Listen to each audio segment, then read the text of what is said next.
Lowering of vapour pressure के बारे में बात करते हैं जी। हमारे पास ये एक फर्स्ट कॉलिगेटिव प्रॉपर्टी है, जो कि हमने कहा था कॉलिगेटिव प्रॉपर्टीज हमारे पास जो है नंबर ऑफ सल्यूट पार्टिकल्स के ऊपर जो है वो डिपेंड करती हैं। हमारे पास सल्यूट जो है वो क्या होना चाहिए जी, नॉन इलेक्ट्रोलाइट होना चाहिए, ठीक है। इसी तरह से नॉन वोलेटाइल होना चाहिए, और साथ में हमारे पास क्या होना चाहिए, सोल्यूशन एज अ होल हम कहते हैं हमारे पास क्या होना चाहिए जी, हमारे पास सोल्यूशन जो है वो डाइल्यूट बनना चाहिए, ठीक है। तो ये हमारे पास जो है कुछ कंडीशंस हैं जिसकी बेसिस पे हम जो है कॉलिगेटिव प्रॉपर्टीज को स्टडी कर लेते हैं। अब हम क्या करते हैं, अगर हम प्योर सॉल्वेंट लेते हैं जस्ट, तो हम देख रहे हैं यहाँ पर अगर हम देखें तो सारे के सारे हमारे पास मॉलिक्यूल्स जो हैं वो एक जैसे हैं। अब ज्यादा सारे ऊपर जा रहे हैं, वेपर फेज में हमारे पास कन्वर्ट हो रहे हैं। चले हम इसके ऊपर एक जो है क्या रखते हैं जी, यहाँ पर एक लिड सी रख लेते हैं ताकि हमारे पास कवरिंग की वजह से बाहर ये वेपर्स ना निकलें, ठीक है। ये हमने रख दी। उसके बाद जो है अब क्या होता है, ये वेपर्स हमारे पास यहाँ पर बनते हैं और फिर ये वापस इस तरफ जा रहे हैं। क्या होता है, एक दूसरे के साथ टकराते हैं, कोलाइड करते हैं, तो आपस में एक प्रेशर क्रिएट कर लेते हैं जिसको हम कहते हैं वेपर प्रेशर। अब इस केस में जो कि हमारे पास क्या है जी, प्योर सॉल्वेंट का केस है, हम कह रहे हैं प्योर हमारे पास सॉल्वेंट यहाँ पर अवेलेबल है, ठीक है। तो इस केस में वेपर प्रेशर हमारे पास एक कांस्टेंट उसकी क्वांटिटी अवेलेबल होती है। वेपर प्रेशर हम लिखते हैं जी एक खास किस्म का हमारे पास मौजूद होता है। लेकिन हम जैसे ही क्या करते हैं जी, अगर हम इसके अंदर कोई भी सल्यूट जो कि नॉन इलेक्ट्रोलाइट हो, नॉन वोलेटाइल हो, यानी कि जल्दी से उड़ने वाला ना हो, ठीक है, यहाँ पर हमने ले लिया। अगेन यहाँ पर हम क्या करते हैं जी, लिड इसके ऊपर रख देते हैं ताकि हमारे पास वेपर्स जो हैं वो क्या हो, बाहर ना निकले। तो अब देखें कुछ जगहों को क्या कर दिया है जी, हमारे पास जो है वो एक तरह का ब्लॉक कर दिया है। किसने, हमारे पास जो क्या है जी, हमारे पास सल्यूट है उन्होंने, ठीक है। तो हम क्या देख रहे हैं, हम कह रहे हैं कि अब जितने पहले हमारे पास वेपर्स यहाँ पर बन रहे थे और वापस एक दूसरे के साथ कोलाइड करके वापस आ रहे थे, अब उतने वेपर्स यहाँ पर नहीं बन रहे, कम है ना। उसके नतीजे में हम देख रहे हैं क्या ऐसी वजह हुई है, क्योंकि हमने सल्यूट बीच में ऐड किया है जिसके वेपर्स भी बन रहे हैं और फिर वो वापस आ रहे हैं, ठीक है। तो इस तरह से जो वेपर प्रेशर प्योर सॉल्वेंट का अपना था वो अब क्या हो गया है जी, वो डिक्रीज कर गया है, ठीक है। वेपर प्रेशर हमारे पास प्योर सॉल्वेंट का क्या हो जाता है जी, डिक्रीज कर जाता है, ठीक है। और हमारे पास क्या हो रहा है, नॉन वोलेटाइल नॉन इलेक्ट्रोलाइट जब हमने सल्यूट बीच में ऐड कर लिया है, ठीक है, तो हमारे पास जो है एक क्वांटिटेटिवली क्या होता है जी, हमारे पास चेंज आ जाता है। हम कहते हैं वेपर प्रेशर पहले जितना था हमारे पास अवेलेबल अब उतना नहीं रहा, और क्या आ गया, उसमें डिक्रीज आ गया। इसको अगर हम राउल्ट्स लॉ के अकॉर्डिंग देखें, जो राउल्ट लॉ में हमने मोल फ्रैक्शन की कैलकुलेशन की थी, तो उसमें हमने क्या कहा था, हमने कहा था relative lowering of vapour pressure, जिसको हम रिप्रेजेंट करते हैं डेल्टा पी ओवर पी से, ठीक है। ये हमारे पास इक्विवेलेंट था किसके जी, मोल फ्रैक्शन ऑफ सल्यूट, यानी कि जितने मोल फ्रैक्शन ऑफ सल्यूट हमारे पास, नंबर ऑफ मोल्स जितने ज्यादा सल्यूट के होंगे उतना ही हम कहते हैं हमारे पास ये वाला फैक्टर जो है वो आ जाएगा, ठीक है। अब हम क्या कहते हैं, हम कहते हैं x2 हमारे पास किसके इक्विवेलेंट होता है, ठीक है। अगर हम देखें मोल फ्रैक्शन को, जो कि हमारे पास क्या है, सल्यूट की मोल फ्रैक्शन है, तो इक्विवेलेंट होती है N2 over N1 plus N2, ठीक है। यहाँ पर हम इस तरह से देख लेते हैं। अब क्या होता है, N2 को हम क्या करते हैं जी, डिनोमिनेटर में हमारे पास ये जो है हम इसको निकाल देते हैं, ठीक है। यहाँ से हम क्या करते हैं, खत्म कर देते हैं।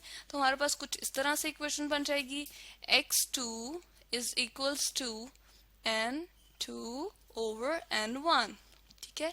यहाँ पर N2 को हमने क्यों खत्म किया, क्योंकि हमने बताया था हमारे पास जो कॉलिगेटिव प्रॉपर्टीज थी, हमने ये बताया था कि हमने क्या लेना होता है जी, सोल्यूशन जो है वो डाइल्यूट कंसिडर करना होता है। डाइल्यूट का मतलब ये है कि सॉल्वेंट बहुत ज्यादा होगा, ठीक है। हम कहते हैं कि जो हमारे पास सॉल्वेंट है ना वो हमारे पास बहुत ज्यादा होगा, ठीक है, जबकि सल्यूट जो है उसकी क्वांटिटी बहुत कम होनी चाहिए। तो यहाँ पर भी हम यही बात कर रहे हैं कि जो हम N2 को इग्नोर कर रहे हैं ना यहाँ पर, वो किस वजह से कर रहे हैं। N2 है जी हमारे पास रिलेट करता है किससे, हम कहते हैं सल्यूट से। तो सल्यूट हमारे पास बहुत कम है, हम ये कंसिडर कर रहे हैं क्योंकि हमारे पास सोल्यूशन जो है वो क्या होना चाहिए, डाइल्यूट होना चाहिए, बहुत डाइल्यूट होना चाहिए।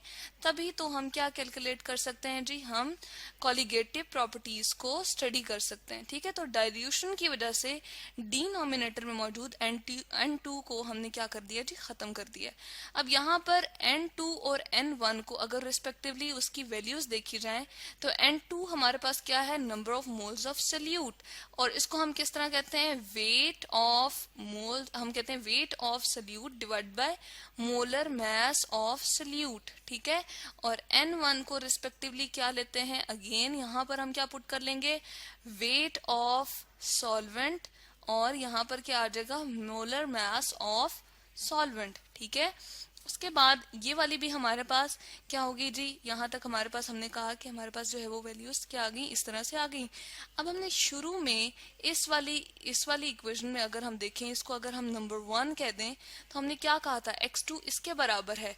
तो यहाँ पर चले हम इधर टॉप पे लिखते हैं, डेल्टा P ओवर P हम लेते हैं जी इज इक्वल्स टू, अब किसके बराबर हो गया है, N2 ओवर N1।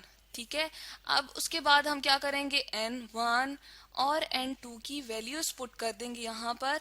तो N2 की वैल्यू ऊपर है जो कि हम क्या लेते हैं, W2 over M2 divided by हम क्या लेते हैं, W1 ओवर M1। ठीक है, और इस तरफ हम लिखते हैं delta P over P, right.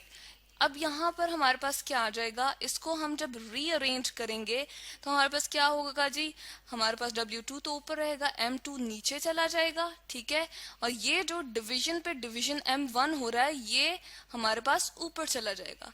तो इसके हम कहते हैं कि हमारे पास क्या इक्वेशन लास्ट में यहाँ पर आ जाएगी, इसको यहाँ पर लिखते हैं हम, हमारे पास आ जाएगी delta P over P is equals to W2 into M1 हमने कहा ऊपर चला जाएगा, तो M1 डिवाइडेड बाय क्या आ जाएगा जी, W1 इंटू M2। ठीक है, अब अक्सर हम जगहों पे कहते हैं कि हमने सल्यूट का मोलर मास फाइंड करना है, हमें नहीं पता, वो अननोन है हमारे पास सल्यूट, तो हम उसका फाइंड करना चाहते हैं मोलर मास, कि वो कौन सा सल्यूट जो है वो इसमें डाल दिया गया है जिसकी वजह से इतनी relative lowering of vapour pressure हो गई है।